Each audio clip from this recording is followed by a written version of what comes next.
Bonsoir à tous et à tous, bonsoir à tous les suiveurs et à tous les inconditionnels de Grégoire Omnisport Dom Gane Ndiaye warul tiit warul ragal. Bienvenue dans ces informations européennes. Ñu bëri ñuy laaj Ligue des champions day terminer wala day continuer. Donc Ligue des champions dina continuer au mois d'août. Donc l'UEFA devrait choisir Lisbonne. Donc Lisbonne lañ bëgg choisir pour mu abriter les derniers matchs de la Ligue des champions. Dañuy def final 8. Final 8 mooy final 8, c'est-à-dire huitième de finale retour dañ koy jouer mooy ñoom Barça ay City ay Juve Lyon. Bu ko jouer ba pare les 8 équipes qualifiées pour les quarts de finale dañuy jouer final 8 ci benn stade Lisbonne. Lisbonne lañ koy jouer sous format coupe du monde. Quart de finale benn match demi-finale benn match après finale moo jeex. Donc dóor mu toog la amatul match aller-retour loolu la ñuy wax final 8. Donc dañ koy organiser dans un seul pays. Donc le Portugal, biir Lisbonne lañ koy organiser pour éviter les déplacements avec le coronavirus. Donc UEFA loolu lañ bëgg donc adopter pour terminer la Ligue des Champions au mois d'août. Donc Ligue des Champions au mois d'août lay jeex.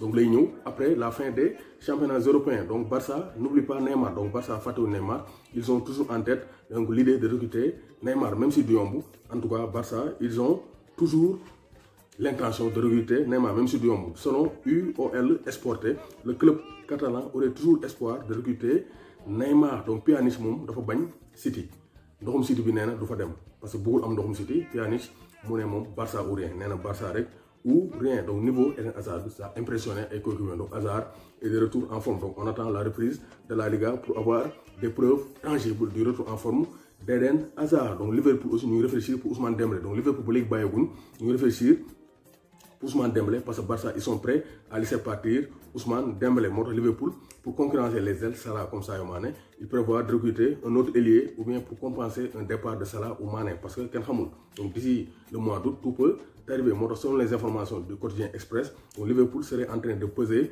le pour et le contre de recruter Ousmane Dembélé mi nga xam ne day blessé donc lu bëree bëri mais c'est un joueur talentueux. Donc gis nañ ne aussi De Jong moom nee na Messi bu la joxee conseil da nga koy jël nee na vraiment Messi c'est un excellent joueur. Donc Frenkie De Jong donc Dortmund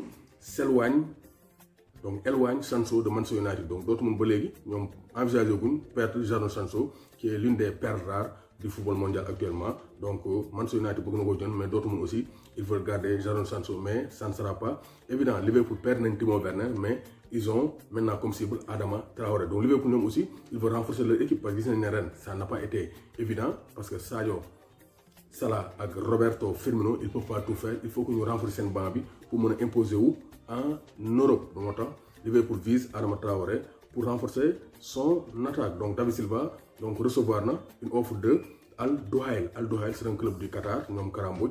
Donc Kara Mbodj mooy Al Saïla la Al Duhail foofu la kii di donc Mehdi Benassiané. Donc il a reçu une offre du Qatar pour continuer sa carrière. Donc gis nañ ne Robert Lewandowski actuellement il est internat moom Thomas Müller. 30 buts pour Lewandowski, 20 passes décisives pour Thomas Müller. C'est le très haut niveau du côté du Bayern de Munich. Donc le joueur international polonais n'est qu'à 10 buts du record de Gerd Müller. Donc Gerd Müller moo mës a dugal 40 buts en une seule saison en Bundesliga.